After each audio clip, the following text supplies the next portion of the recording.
So guys আমরা যাইতেছি বিয়ে বাড়িতে। তো দাওয়াত খেতে যাচ্ছি আমি আর আমার চাচাতো ভাই। আমি বাইকের তো আমার সবখানে একটু টান বেশি পড়ে, তো আমাকে সব জায়গায় বেশিরভাগ যাইতে হয়। হ্যাঁ ব্রো, দেখো না তুমি তো ভাইরাল হবা পুরে। যাই হোক, গাড়িটা নিয়ে চললাম বিয়ে বাড়ির উদ্দেশ্যে। তো আমি আর আমার চাচাতো ভাই যাইতেছি। রাস্তা শেষ করার পর আমরা চলে আসলাম সেই কাঙ্ক্ষিত বিয়ে বাড়িতে। হুজুর একটু খিদে লাগছে, হুজুর তাড়াতাড়ি যাইতেছে। ওই সামনে ভাবি দেখতে পেয়ে আমাকে আবার ডাকতেছে। তো বিয়ে খাইতে যাচ্ছি আলালচর চৌধুরীপাড়া সরকারি প্রাথমিক বিদ্যালয়ের কাছে।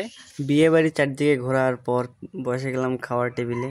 তো ক্যামেরাম্যান আমাকে দেখে আবার লজ্জা পেয়েছে। তো খাওয়া দাওয়া শেষ করলাম আলহামদুলিল্লাহ।